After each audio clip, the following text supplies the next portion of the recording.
Good afternoon or good evening, wherever you may be listening to us from on this big, beautiful planet we call Earth. This is Michael Cross here with another edition of Unlock the Door Radio here on UCY TV Productions, where we dig deeper and try to, present the truth without all of the propagandistic garbage you get from the mainstream media.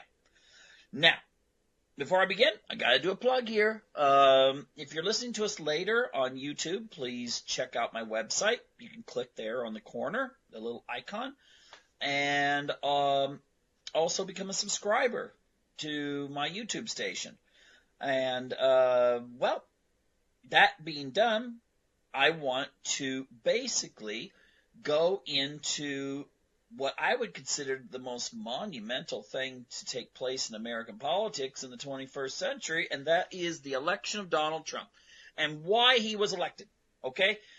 And you know what I'd like to do? I'd like to start out first, okay, with why he wasn't elected. I don't mean, he was elected, obviously, but what are the reasons that are given by the liberal media and other individuals out there as to why he's elected, which were not the reasons, okay?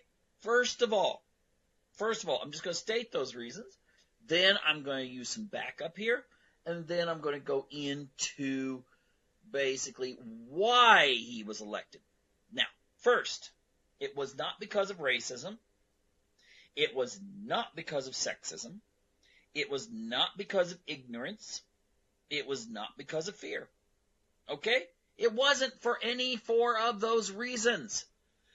But yet we get this mantra, this mantra that goes out, and maybe there's still 30% trust in the corporate media. And that's a significant part of the population.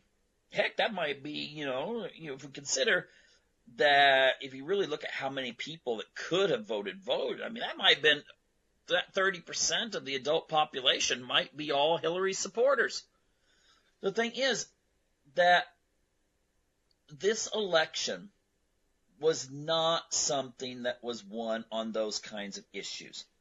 And you know what? I'm going to quote people that are not Trump supporters to make the point. Now, if you want to go to a really, I'd say very amusing, but also very insightful video, you can go to YouTube and go to the title, President Trump, How and Why.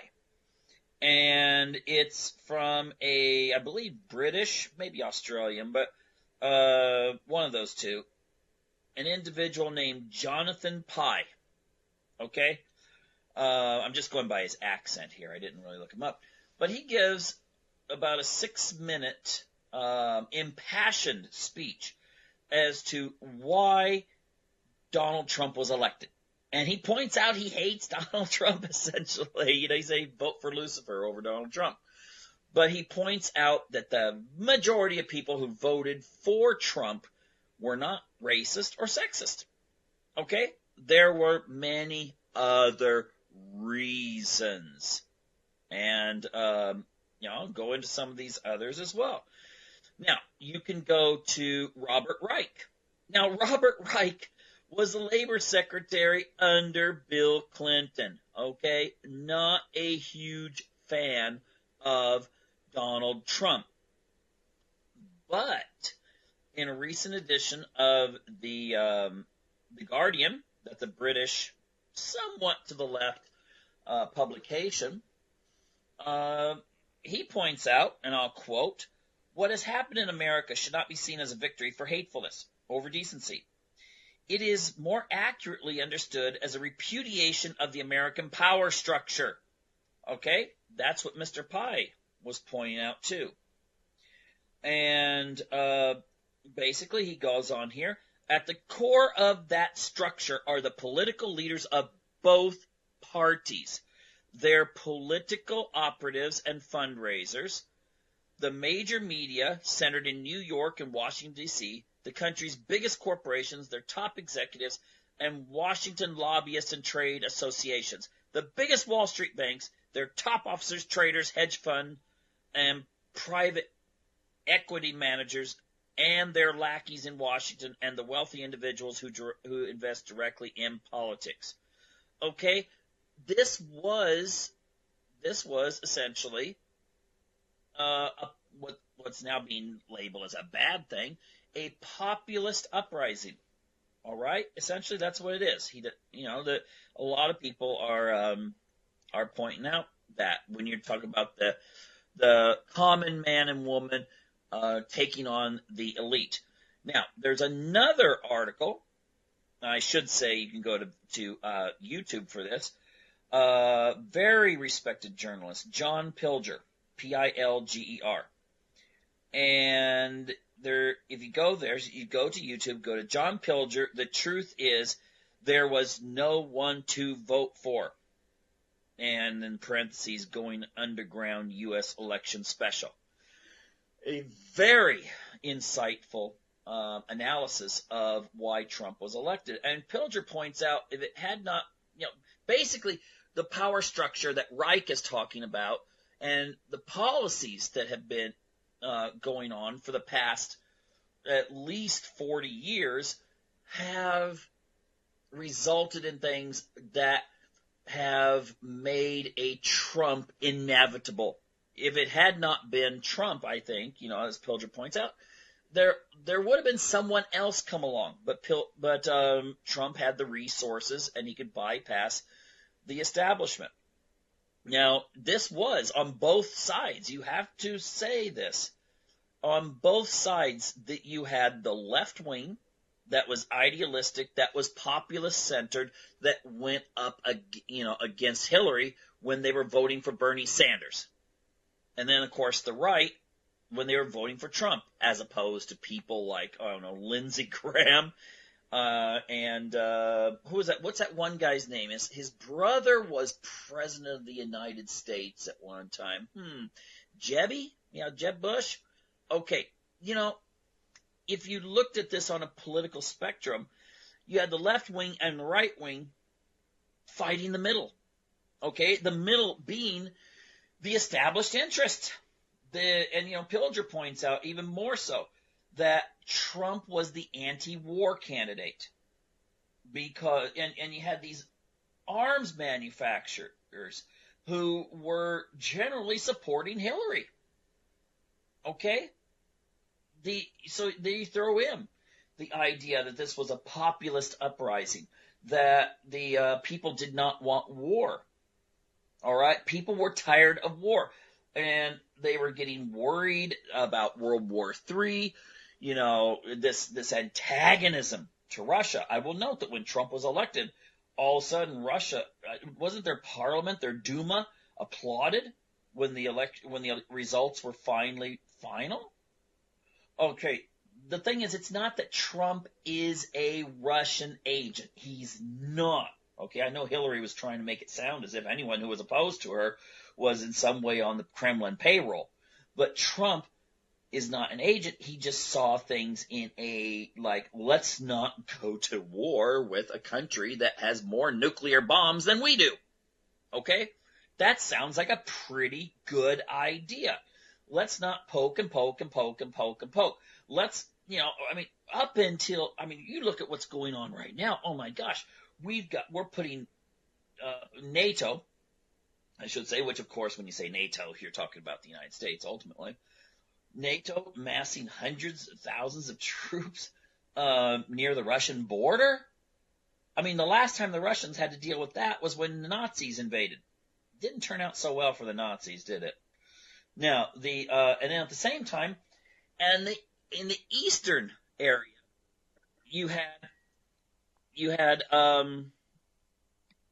the situation in which you are amassing missile systems and military around China. And China's not terribly happy about that for some strange reason. I do not know why. Okay, this is not the way to win friends and influence people. If you want to get policies enacted, and you are let's just say you're a true Machiavellian, the ends justify the means. What's the end game?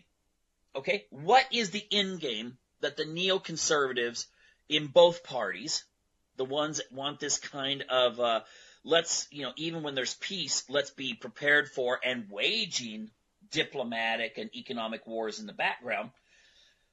What is the end game? Okay, is there something in Russia that the United States wants?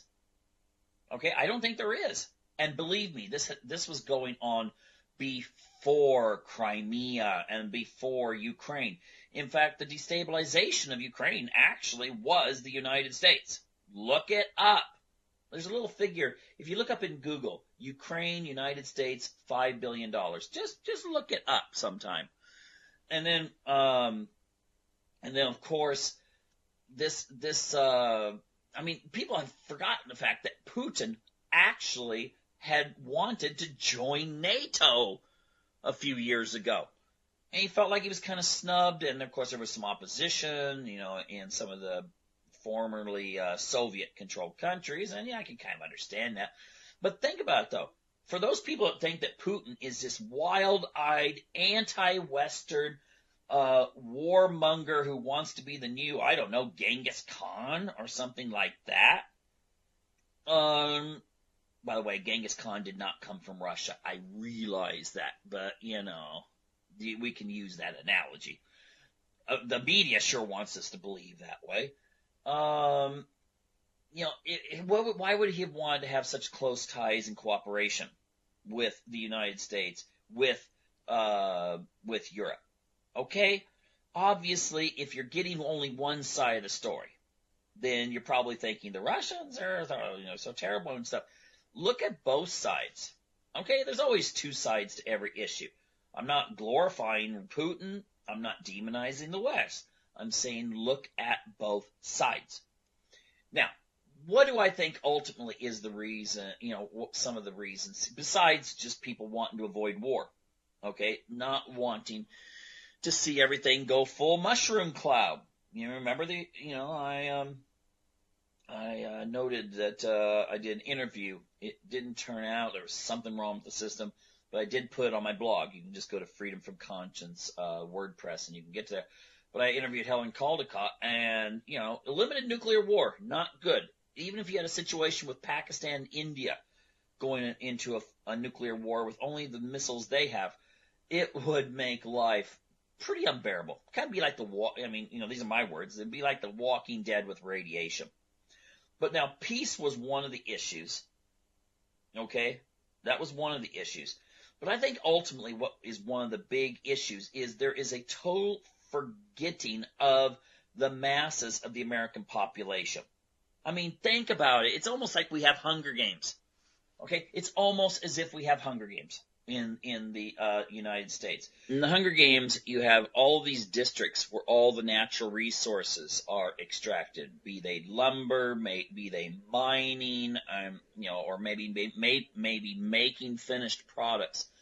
And you had the capital city in which all the elite lived in. And they lived their lives, and the people out in the countryside lived lives of desperation. And I'm seeing the same thing, and I think this explains why, for instance, the media often ignores the plight of the working class American people, and the middle class for that matter. If you just look up the salaries of people like Matt Lauer or Bill O'Reilly or even Rachel Maddow, just look them up. Just look them up you can Google it. Or any of the other media personalities. Take a look how much they're paid as opposed to what you're paid. Now, when you're talking about this, again, Hunger Games situation, you've got all these people located, rich circles of people, powerful people, located in Washington, D.C., located in New York City, and Los Angeles. Mostly the entertainment type people I'm talking about here in Los Angeles. And the rest of the country is basically flyover.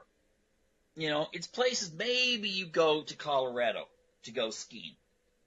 Or Park City in Utah to go skiing. Maybe you do this or that or whatever. But you do not live in the same world. These people that live in New York, that are the financial elite. They may live in New York, but they still don't live amongst people in New York. The same is true of Washington, D.C. The neighborhoods and so forth where the people that work in the government at higher levels is much different than the average person in Washington, D.C., I guarantee you. And Los Angeles, well, my gosh, all the gated communities there. I mean, you've got some huge communities that are very poor. You've got some communities that are extremely wealthy. Okay? But I'll guarantee you, the people don't mingle, aside from maybe, the maids and that sort of thing that come in. Maybe their children's teachers, who are certainly part of the middle class, but not part of the upper class, when they have a meeting with the teachers and so forth. In their private schools that probably, in many cases, cost more than the average person pays for their college tuition. I mean, average tuition, not the Harvards and stuff like that. Of which those are the kind of places these people go to. The Harvards, the Yales. When you go to Britain, it's like the Oxfords. These are so different of worlds. And so when you hear about the economy improving and you see your freaking neighbor having to sell their house because, and they're having to go put their pets to sleep because they cannot afford to get an apartment where they can, move into an apartment now, because they're having to sell their house. They can't afford to move into an apartment that accepts pets. And yet you see these people in the nightly news and whatever, and they're talking about, here's the new styles that are being presented in this fashion show. Okay? And they talk about the celebrities, and they talk about all this peak, I think it was Michael Reagan used to call it the peephole into paradise sort of thing.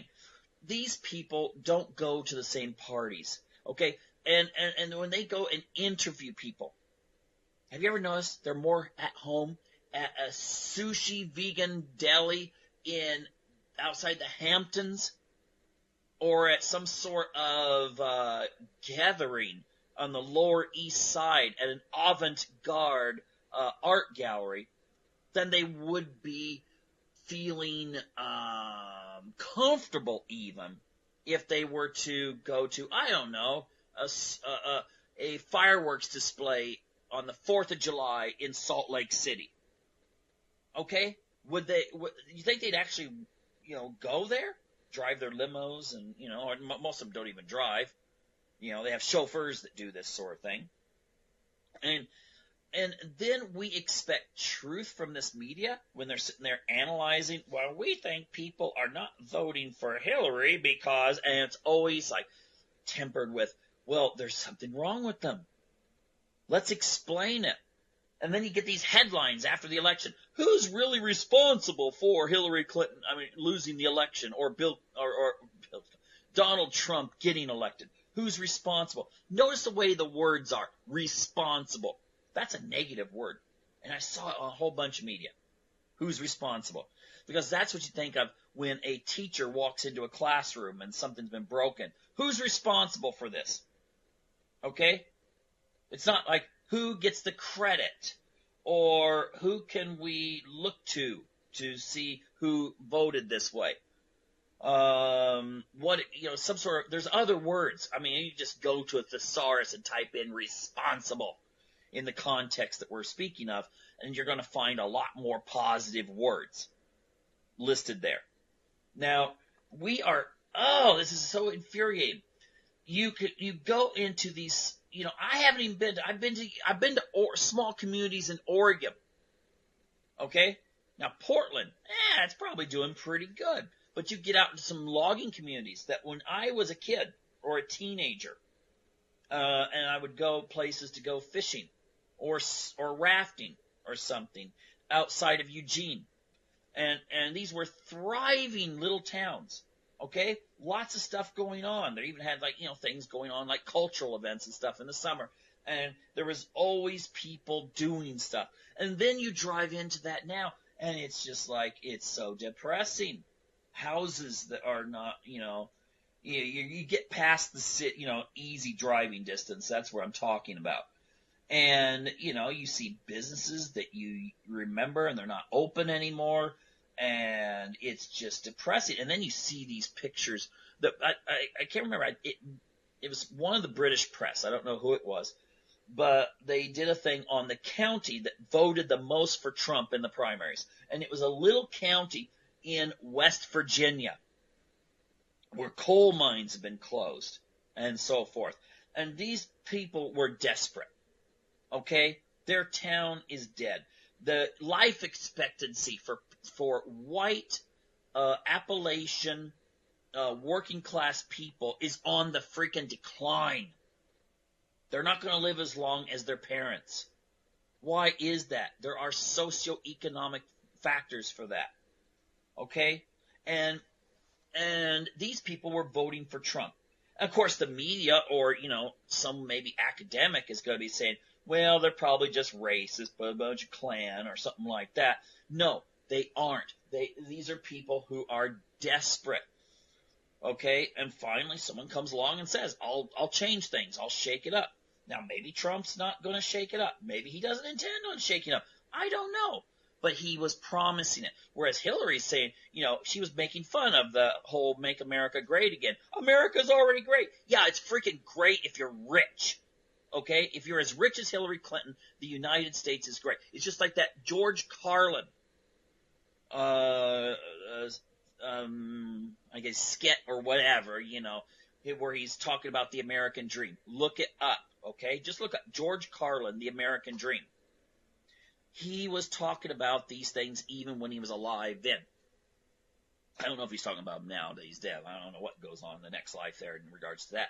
But the thing is that, what Trump was talking about was not return to the 1950s and so forth with the same exact ways of looking at life, but he was talking about the idea that we need to get the manufacturing industries back. We need to reopen the coal mines that have been closed down the last 8 years. I'll admit, if you're living in an urban area and someone says, well, let's phase out coal and put solar in. That sounds really good. But what do you do with the people in the meantime? And, that's the thing. Most of the people in the urban areas are kind of like, well, people are going to have to suffer unless it's them. Okay? That's the thing. So a person who's living, do you want to you want your family to be sacrificed on some sort of platitude of, oh, we're going to have a new energy policy or something like that. You can phase it in. But, I was reading an article, I can't remember where I read it, where even the solar stuff, they talk about, let's build solar stuff in these areas that have been shut down. And then they wind up putting the money into building solar and alternative energy on the West Coast, around Silicon Valley and that sort of thing. These communities are in severely bad shape. And I'm not talking about the South in particular, but the Midwest. And like I said, small communities outside of the Portland, Seattle, San Francisco sort of lifestyle. Outside of those areas. You look at a map. And the counties that are outside of those kinds of urban areas voted for Trump. Okay? Now, the population, not as great. So the states, Washington, Oregon, go Democrat. California goes Democrat. There's a lot of factors there for that are because of that. But the real number one reason people voted for Trump, beyond the idea of, let's stay out of war, let's have a new way of looking at life and so forth, is the idea that all of these people living in the flyover are feeling like they're not represented. They're not represented by the media. They're not represented by the power elite. The corporations don't give a you-know-what for them. and the politicians themselves don't care. No one cares for these people live in these areas. And I will note, these areas used to vote Democrat for the most part. Okay? You look at a map of the 60s and see who was voting Democrat. Now, of course, you'll get some people say, oh, yeah, but they were racist in those days and had to do with civil rights. No, it didn't. The Republican Party was the party. Think about Eisenhower, how he was the one that integrated the schools. Okay? I mean, the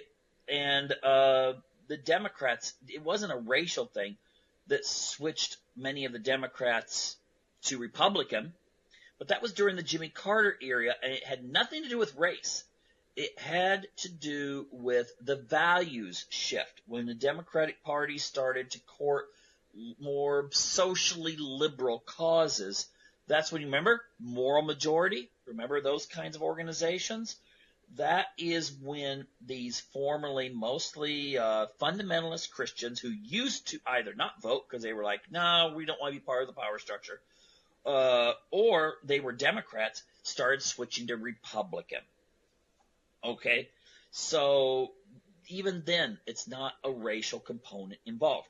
Speaking of racial components, take a look how many people Donald Trump won more minority votes than Mitt Romney. Okay? And there was no accusations that Mitt Romney was in some way some sort of racist. There weren't. I mean, he wasn't the most exciting guy on the face of the earth, but he had a clean family background, and there was no accusations that he was negative to any racial groups. And yet Trump won more Hispanic and more black votes than Romney did. So the thing is that obviously, if you've got 1/3 of the Hispanic vote going to Trump, you can't say that it's a racial thing in that sense.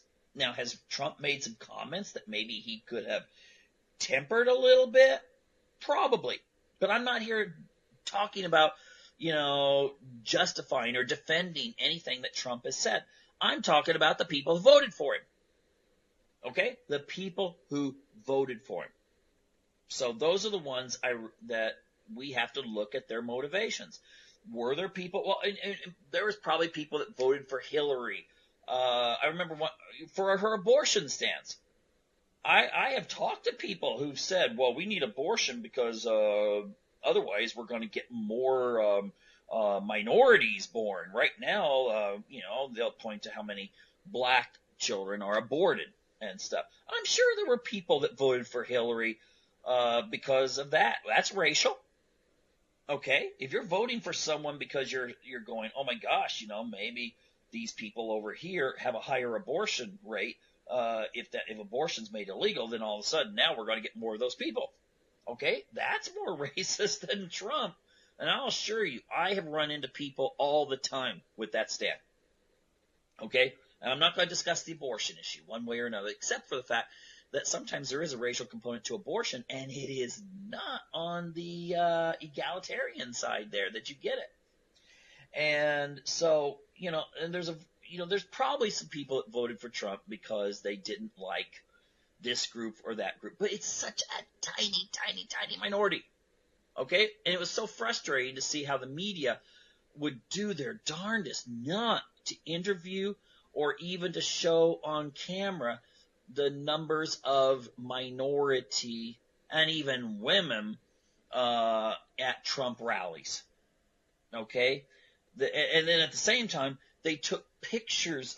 You'd see the actual picture, and then you would see how some of the news organizations were covering where they show a Trump rally, but they don't show very many people there. They don't pan out and show you he's got like 30,000 people. But at a Hillary rally, there might be 200 people, but they would get close in, so it made it look like they were equal. They were getting the same kinds of crowds. The media doesn't talk for the people anymore. Okay? The media doesn't talk for the people anymore. They're part of that same structure that people are voting against. This is, as Michael Moore said, this is a giant F-U. that was given by the regular people to the establishment. And Michael Moore's not a fan of Trump. Okay? So please, when you hear people make these comments, like, oh, all the Trump people were this or this or this, if they believe this from the media, it's no wonder they're so hostile. It is no wonder they're hostile. If I believe what I hear in the media, and I didn't look into it and see what the facts were, I might be hostile and thinking, oh my gosh, what do we do? Well, who we elected? He's going to do this and this and this, and the world's going to end. But if you examine it, you see that there is something going on in the background that is not related to those kinds of things. And instead, it is related to an issue, like I point out, that it has to do with this was turning everything upside down. The Republicans in this election were the working class party. The Democrats were the party of the elite, or at least the status quo. And,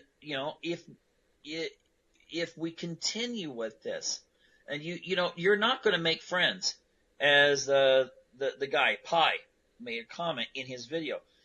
He's saying, the left is not going to be able to get into conversations with people if all they do is insult them. If you go along, you say, you're this, you're this, you're this. No, they're not going to talk to you. And I'd say the same for the right.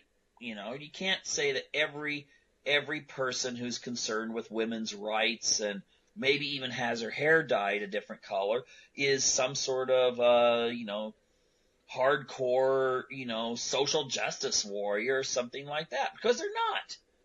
And even if they were, they're still human beings. And if you want to talk to them, you should talk to them. Come on. How many people listening right now have changed stands on issues because they've gotten more information? That's what we need to shoot for. And we can't have a polarization of us versus them in this country. We need to be able to come together, discuss things. And actually, I have faith that if people rationally discuss issues and come to a more of a consensus of the shared concerns, okay? If you're a Hispanic worker working in a grocery store, you have way more in common with some white guy who's also working in a grocery store than you do with some person that drives around a BMW and goes to all the important social functions and and moves money around in order to make money themselves. Okay? And they don't ever break a sweat. Okay, it doesn't mean that they don't have a job that's demanding. It just means that you have a job that's much different, and your outlook on the world is going to be way different than his, but it's going to be way more similar to someone else who works the same kind of job. Okay? A farmer in France has way more in common with a farmer in America than he or she has with the French president. Okay? This is just something we have to keep in mind.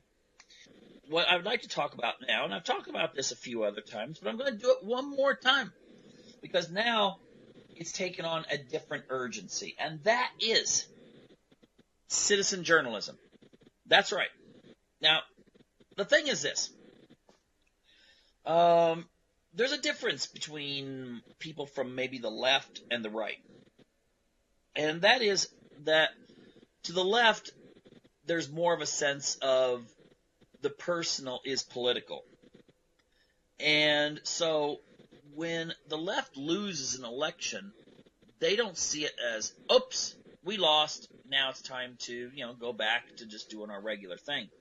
They're still thinking, they're still planning, and they're looking ahead to when they're going to regain what they feel they've lost. Because to a large degree, and I think this is true to a certain degree for some conservatives, politics even takes on almost a transcendental or religious aspect.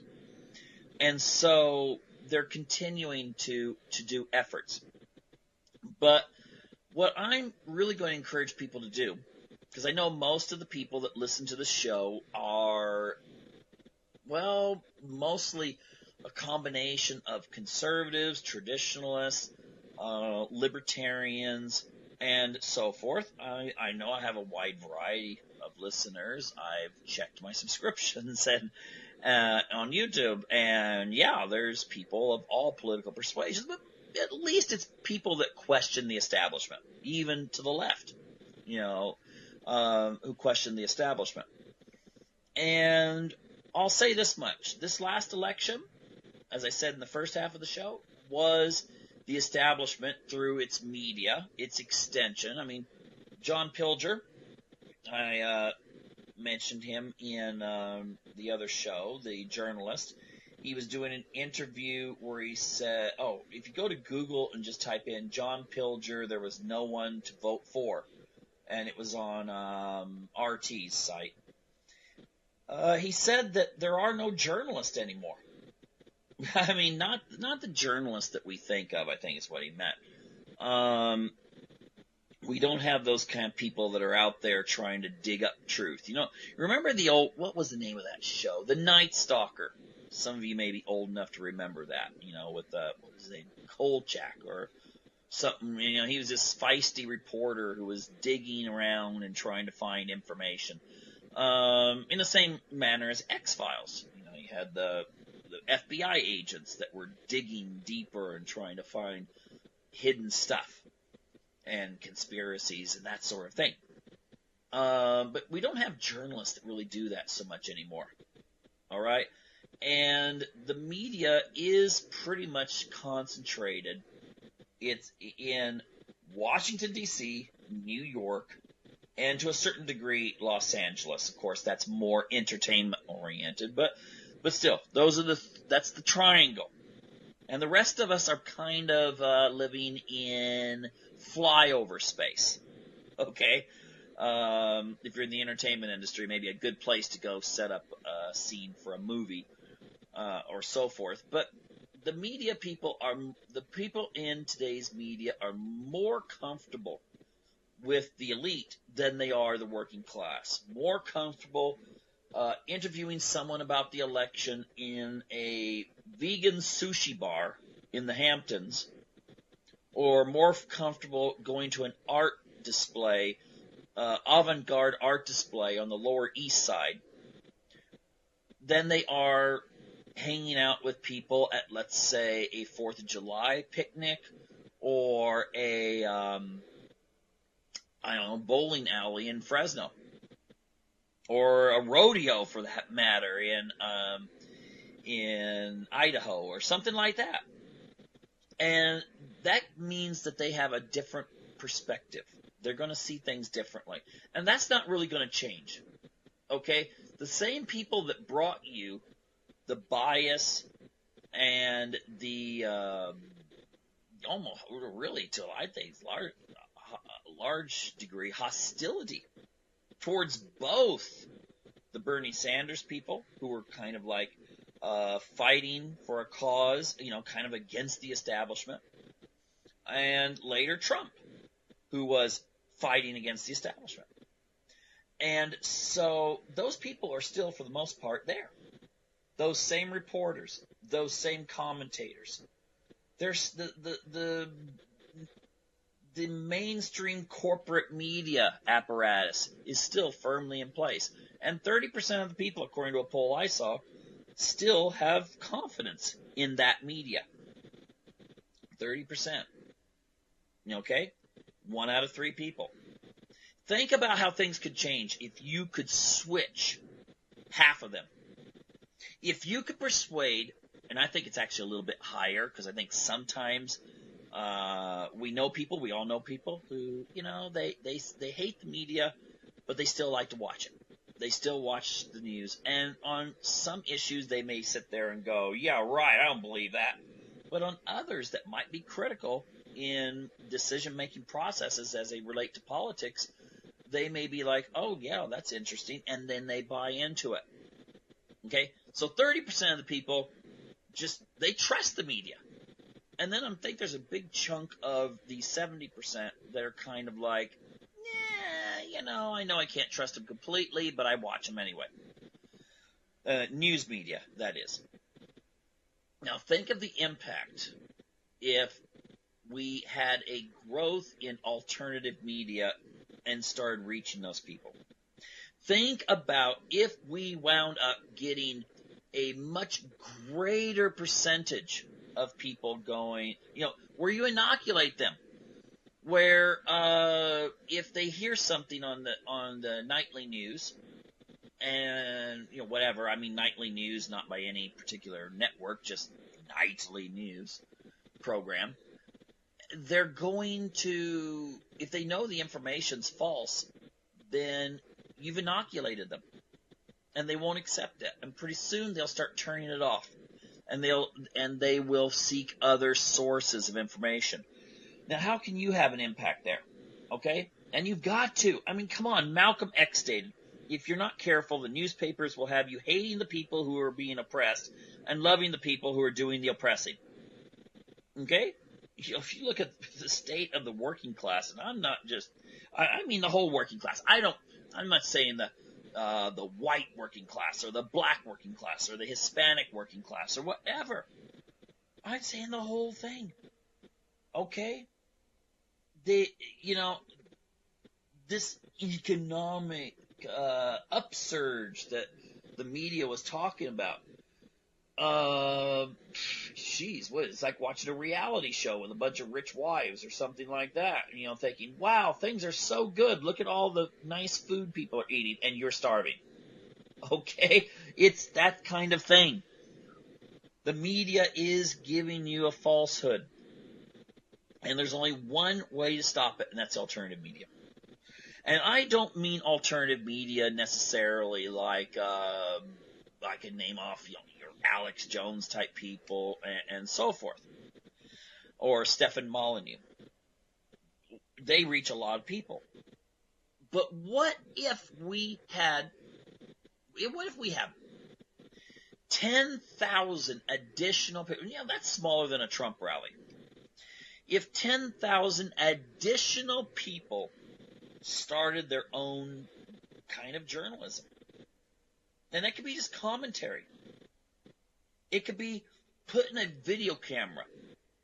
Okay? I mean, you could actually probably use an iPhone, but the thing is, video cameras are what? A couple $100, and you can film yourself. And I've seen some real good viral videos out there. I mean, viral, with over 1 million views, of just someone sitting in their car and for 10 minutes explaining an issue and why they feel the way they do about it. Okay? And you know what's important about those? It's because if you see someone that looks like you, acts like you, believes like you, and they're saying they believe this way, it has a greater impact. Okay? It does have a greater impact. If they just see a regular Joe or regular Jane or regular Maria or whatever giving their opinions, and they do it in a nice, good way, and get people to thinking. During the 2008 election, I went through YouTube and I typed in why we should vote for Mitt Romney. And hardly any videos that I could find. I'm talking about, grassroots videos. I typed in why we should vote for Barack Obama. Tons of them. Now, maybe some of them some of them may have had like 12,000 views. Others may have had 50. But you know what? The one that had the 50, it still reached 50 people. The one that had 12,000, it reached 12,000 people. And, of course, there were some that were way higher than that.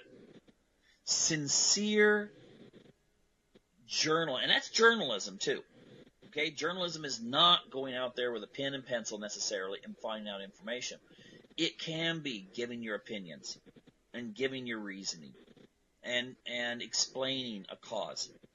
10,000 people, think of it. 10,000 YouTube channels in which people start doing that. The impact would be phenomenal. Okay? Because if you think about it, when I started out doing this thing, you know how it started out? I was being interviewed about my Freedom from Conscience book series. Okay, yeah, I've got, you just look up Freedom from Conscience. I mean, I've got Melanie's Journey, Descent into Darkness, Melanie's Awakening. Oh, what's the other ones? The Price of Power, Deliverance from Evil, all of them with Freedom from Conscience. But the thing is, I was interviewed by several dozen, mostly alternative radio shows on the internet, and also some that were on other platforms. And I had one gentleman, and he said, "Wow, I really like the way you present yourself. You should have your own show." And I started out, okay, I could try that. And so I started with him. He was part of a big platform of alternative radio on the internet. And then when things came about, because he was just a regular Joe, he had to scale back. He put me in touch here, and I've been going ever since. But the thing is that I always convert my shows onto YouTube, and there I can actually measure how many people look at something. And of course you get subscribers and you start growing, and I look at my analytics, and I'm getting people who are listening to these presentations from all over the earth, mostly centered in the English-speaking countries of the United States, Britain, Australia, Ireland, and Canada, New Zealand, and so forth. But still a lot in other areas too. Saudi Arabia, India, Argentina, Brazil, Russia. The thing is, this is a fantastic platform. You don't need to be on a radio program either. You can just do your own thing, and you'll start seeing where people are listening to you from. Now, you may only get 50 people that listen to each of your videos. 50. But come on, that's 50. And then you can circulate them. If you're in a Facebook debate or something, go ahead and stick make your comments, and then put a link to your video, or your blog, or whatever. You see, the thing is, this is how you get information out. Okay, it's now a lot of it's going to be like gravity. Your people like the ones I mentioned, like an Alex Jones or Stefan Molyneux. Most of the traffic is going to come towards them because, if they have 2 million subscribers, then they do a show and they're guaranteed they're going to get, thousands and thousands of views on a video, and so that will probably come up in searches more often. But that doesn't mean you're going to get all. They're going to get all of them. If you look at anything where there's kind of a gravitational pull, there's always others going other directions. And many of them will start hitting you. And if you start getting subscribers, you will grow yourself. Now, you see, that's the thing. I'm asking people to go out there and compete with me. That's right. It's a challenge. It's kind of like that ice bucket challenge. I challenge you right now, you, the one sitting there in your chair. You try it. Believe in yourself, and pretty soon you'll start seeing results. But we need, it could just be you hear something and you're like, wow, I really, really, really like what I heard on this one program or so forth. Just get on and explain it yourself. And it's going to reach people. And once you start seeing that, you will start getting involved in it too. You've got this internet sitting here that you can talk to anyone around the earth. You've got the ability to put information out. You have more than you did 20 years ago, when most of the time it was like, I'm really angry at this. I'm going to write a letter to the editor. It's still good to do that. But now the platforms are here, and don't go all out and go to all these different things. Okay, if you don't understand how Twitter works, or you don't understand how Instagram and all this kind of stuff. Stick to the regular stuff. Stick to like YouTube and Facebook and maybe start branching into Twitter, but mostly there's where you're going to get more information out. And so if you're looking at getting your candidates elected, you've got to educate people. You've got to get them thinking the way you do. Because I'll guarantee you, and I don't care if you're far left or far right, okay? I don't care if you're a Bernie supporter or a Trump supporter. The schools aren't going to teach your route, okay? They're not going to, in America at least, they're not going to be really, unless you get really good teachers, and there's a lot of them I know out there. But for the most part, you're going to get kind of the standard headlines from those kind of magazines that you see on the shelves at the supermarket. The ones that purportedly are, world type of news reporting, when they're not. Okay, or they're very biased, or they're very simplistic. Education is going to be that way, and in education, you're seeing many people turning out. They don't even have the ability to analyze. They don't know how to ask that question. Well, wait a minute. What's the bias here? Now, everything's biased. I'm biased, okay? Because I can omit information. I can use different words. I can talk about certain subjects and not others. So yeah, I'm biased. Every person is biased in some way. Ask them who's the best father on earth, and most people will say, well, and they'll list their dad. Okay, that's bias. Nothing wrong with it, but recognize it. And a lot of young people nowadays, they can't recognize it, and they can't say, oh, well, here is this other person's point of view. If you cannot understand another person's point of view, then you're not going to be capable of really turning them around. The old saying, you got to walk in their shoes. Yeah, you've got to. You're not going to change someone's opinion. You're not going to get them to develop any way, shape, or form unless you can understand where they're coming from. And once you understand that, then you can work on seeing if you can bring them around to your point of view. Or if not, at least to the point where there is some similarities.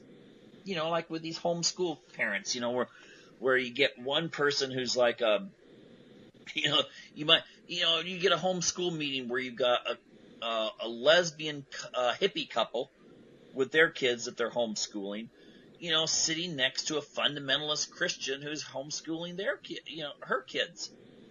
And yet on that issue there, homeschooling, connection, and they can talk to one another. And if something comes up about homeschooling, they can put their differences aside, their philosophical differences aside, and they can work on that issue. Okay? And I guarantee you that both of them will come to an understanding of, both sets of, couple, the husband and wife, and then the wife and wife, they're going to come to an understanding of each other. And, who knows? You might wind up, if you got the heterosexual couple and their kids and everything, they might get I'll tell you right now, I had several pagan, they're self-proclaimed, okay? I'm not just calling them that. It's not an insult. Pagan lesbians on my social media, and they were totally for Trump. Okay? So, you can get people to switch around at least to, it's better to get them to, if you're trying to convince someone to be, at least consider your political stance, then this is the way to do it. Okay? Otherwise, it may look confrontational when you go to rallies, people get in fights with each other and arguments and so forth. No. The place to do it is here on the internet. This is the new public square. And I would very strongly encourage people to start becoming a journalist themselves. Let's just say, I'm just throwing this out there. Think of it. If all of a sudden you had 10,000 people, some of those are going to turn into tomorrow's Alex Joneses and Stefan Molyneuxs. Okay? some of them will evolve and wind up becoming, very well known. Some of them won't. Some of it's just going to be like, I think I'll put a video out now because I'm angry about this. Okay, or I saw something, or a relative of mine said something, and now I've got to let off steam. Let off steam in the public arena. Because there's someone out there that's going to agree with you to at least reinforce them. And if you're reinforcing them, that's almost as important as convincing someone. Because the people that you reinforce, you're going to keep within your particular framework. And then they may go out and convert others. But information is what drives politics. And the best way to do it is at the grassroots level, and this is the way to do it. No more, for the most part, we don't knock on doors anymore and give a flyer to someone and take off. That was an era that is long gone. Now it's the internet. Now it's alternative media. Take the plunge. If a raging torrent, a river, if you break it down, it originally came from just a whole bunch of raindrops coming together. And I think now is the time to get wet. Anyway, thank you for tuning in, and I hope you're back next week for another edition of Unlock the Door Radio here on UCY TV Productions. Take care now.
The Anti-Media Radio, your host